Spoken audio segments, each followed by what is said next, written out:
Focusing on engineers who may have provided false information about the risks of drilling. Democrats are trying to derail Mitt Romney's progress by tripping him up in the Iowa caucuses.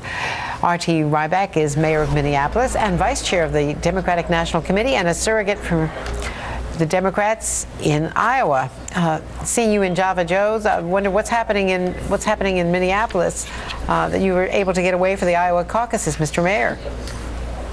A lot's going on in Minneapolis. I'm down here, though, to talk for Democrats, and I think right now we see as a primary that is very much Mitt Romney's to lose.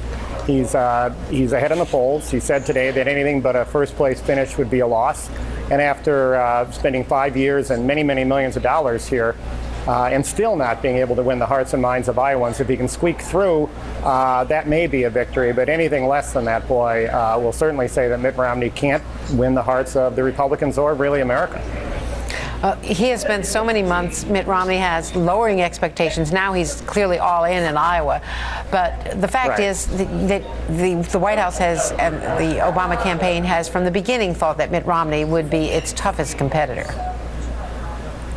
Well, I think, the fact of the matter is Mitt Romney may have been trying to lower expectations, but look, he spent millions here himself. His surrogates have spent many millions more to attack others. He spent many millions 4 years ago. And the fact of the matter is, he has not been able to connect with voters. And what's significant about not just Mitt Romney, but all of these candidates, is what you haven't heard. All the conversations that you've had, you haven't heard a single word about the fact that these are the people who supported keeping Americans from getting a payroll tax cut at the holidays. These are the political quote-unquote leaders who wanted people to not get a tax cut at the holidays, and more important, who supported tax cuts for the very, very wealthy. That was their only strategy. And I think what's important is that none of them are addressing middle-class issues, and I think that's going to catch up with them here in Iowa. While we're talking, Mr. Mayor, we're seeing live pictures from Mitt Romney in Mason City. Mitt Romney with Ann Romney, who's been with him on the campaign trail, and he does seem to be getting a lot of traction. He's finding his rhythm as a retail campaigner, don't you think? Well, I think if Mitt Romney would have found his rhythm as a retail campaigner, he would have won Iowa 4 years ago. And with all the time he spent here, let's hope that he's got some support.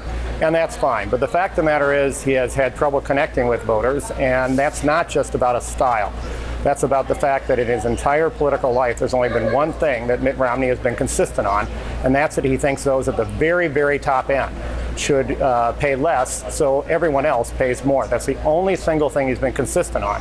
And so rightfully, people are confused. Maybe this week, as he says some very, very conservative, extreme things to Iowans, maybe that'll be enough to get him to squeak through this caucus, and he'll go up to New Hampshire and say something different. And maybe that'll be enough to maybe come through a caucus or a primary. But the fact of the matter is, America can't figure out what Mitt Romney is, and a president has to make decisions and stick with them. And he hasn't been able to stick with an ideology from one state to the other, let alone one country. Mayor Rybak laying out the Democratic talking points against Mitt Romney. Thank you very much for joining us from Iowa. And with 5 days to go until the caucuses, Republicans have staked out conflicting positions on one hot issue, the hot button issue